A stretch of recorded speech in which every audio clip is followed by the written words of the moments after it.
नमस्कार दोस्तों, स्वागत है आपका A to Z स्टोरीज़ पर। हमारे साथ जुड़े रहने के लिए हमें सब्सक्राइब कीजिए और बेल आइकन को ज़रूर दबाइए। संत, महात्मा, गुरु, फ़कीर, रहबर, जब इनके दर पे कोई जाता है ना तो मिलने तो इनसे जाता है, किंतु वो आपको खुद से मिलाकर भेजते हैं। समस्याओं का समाधान क्या होता है, चिंता किस चीज़ की होती है, वो बोध करवाते हैं। तो एक ऐसे ही एक नगर का एक बहुत बड़ा सेठ था। उसके पास बहुत धन था, पैसा बहुत ज़्यादा। एक दिन उसे अपनी संपत्ति के मूल्य निर्धारण की इच्छा हुई कि मैं मूल जानूं कि मेरे पास कितने की संपत्ति है, कि सारी टोटल संपत्ति मेरे पास कितने की है। उसने जल्दी ही अपने लेखाधिकारी को बुलाया और आदेश दिया कि मेरी संपूर्ण संपत्ति का मूल्य निर्धारण कर ब्यौरा दीजिए। पता तो चले कि मेरे पास कितनी संपदा है, कि मेरे पास कितनी संपत्ति है। सप्ताह भर बाद एक हफ्ता बुरा लगा। उसके बाद लेखाधिकारी ब्यौरा लेकर सेठ की सेवा में उपस्थित हुआ।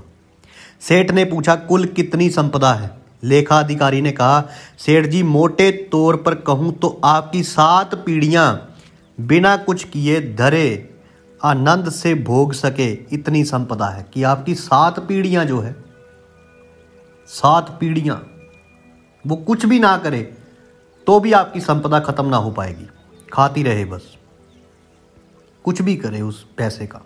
लेखाधिकारी के जाने के बाद सेठ चिंता में डूब गए।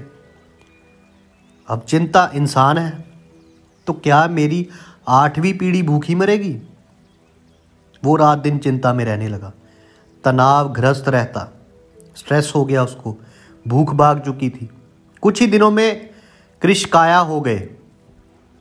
सेठानी द्वारा बार बार तनाव का कारण पूछने पर भी जवाब नहीं देते। सेठानी से हालत देखी ना जा रही थी। उसने मन स्थिरता व शांति के लिए साधु संतों के पास सत्संग में जाने को प्रेरित कर दिया कि आप किसी साधु के पास जाइए, संत के पास जाइए, गुरु के पास जाइए, रहबर के पास जाइए, फ़कीर के पास जाइए, क्योंकि सेठानी जानती थी कि हर चिंता का हल इनके पास होता है। सेठ को भी ये विचार पसंद आ गया। चलो अच्छा है, संत अवश्य कोई विद्या जानते होंगे जिससे मेरे दुख दूर हो जाएं, ये सेठ ने सोचा। सेठ सीधा संत समागम में पहुंच गया, फकीर के डेरे में पहुंच गया है अब, और एकांत में मिलकर अपनी समस्या का निदान जानना चाहा। उनको अपनी समस्या बताई। सेठ ने कहा, महाराज, मेरे दुख का तो पार नहीं, मेरे दुख का कोई भी अंत नहीं। मेरी 8वीं पीढ़ी भूखी मर जाएगी। मेरे पास मात्र अपनी 7 पीढ़ी के लिए पर्याप्त हो इतनी ही संपत्ति है। कृपया कोई उपाय बताएं कि मेरे पास और संपत्ति आए और अगली पीढ़ियां भूखी ना मरे।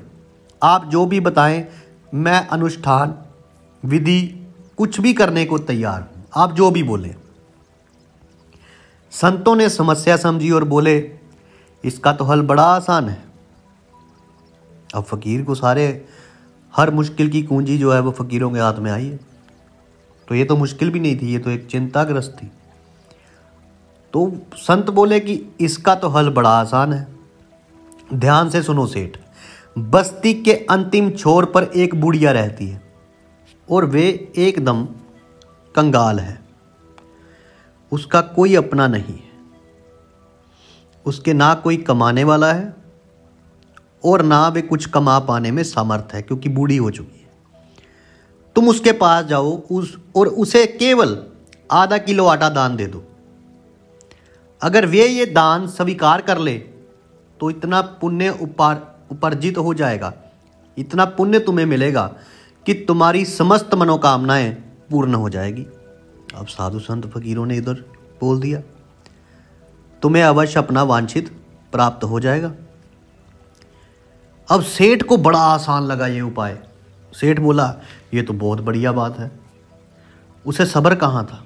घर पहुंचा, अपने सेवक के साथ 1 क्विंटल आटा ले लिया आधा किलो नहीं, 1 क्विंटल भर आटा लेकर पहुंच गया, ताकि अब साधु संत फकीरों ने तो कहा कि आधा किलो आटा दे दो, मैं तो 1 क्विंटल दूंगा, 8 क्या मेरी 10 पुश्ते बैठ के खाएंगी। तो अब वो आटा लेकर पहुंच गया बुढ़िया के झोंपड़े पर। सेठ ने कहा, माता जी मैं आपके लिए आटा लाया हूं, कृपा करके इसे स्वीकार कीजिए। वो बूढ़ी माँ ने कहा, बेटा आटा तो मेरे पास है, मुझे नहीं चाहिए। सेठ ने कहा कि फिर भी रख लीजिए माता जी, फिर भी रख लीजिए। माता ने कहा, क्या करूंगी रख के, मुझे आवश्यकता नहीं है। सेठ ने कहा, अच्छा कोई बात नहीं, क्विंटल नहीं तो ये आधा किलो आटा ही रख लीजिए।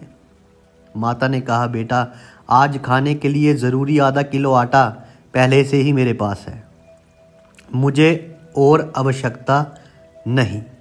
सेठ ने कहा, तो फिर इसे कल के लिए रख लीजिए।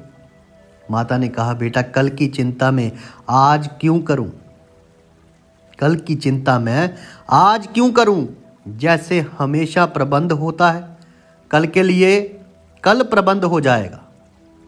माता ने लेने से साफ इनकार कर दिया। सेठ की आंख खुल चुकी थी। एक गरीब बूढ़ी माता कल के भोजन की चिंता नहीं कर रही, और मेरे पास अथाह धन सामग्री है, और मैं 8वीं पीढ़ी की चिंता में धुल रहा हूं। मेरी चिंता का कारण अभाव नहीं, तृष्णा है। वाकई तृष्णा का इस जीवन में कोई अंत नहीं है। संग्रहखोरी तो दूषण ही है। संतोष में ही शांति व सुख निहित है। जो व्यक्ति के अंदर सब्र नहीं, संतोष नहीं, सेटिस्फैक्शन नहीं, परमात्मा पे भरोसा नहीं, वो चिंतित ही रहेगा।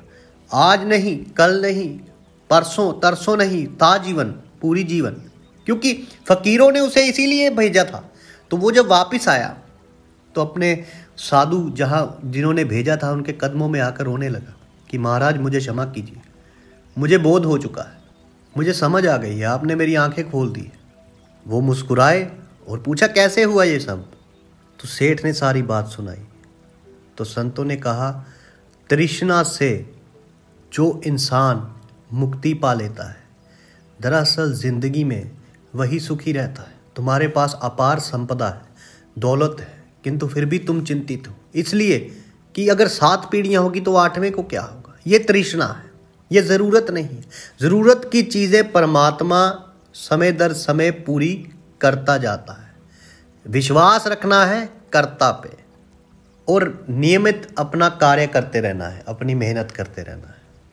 तो आज आपको हमारी ये कहानी अगर अच्छी लगी है तो आप हमें सब्सक्राइब कीजिए, शेयर कीजिए, लाइक कीजिए। आप सबके भीतर बसे उस परमात्मा को मेरा प्रणाम। आप सबका धन्यवाद। सब साधु संतों को मेरा प्रणाम।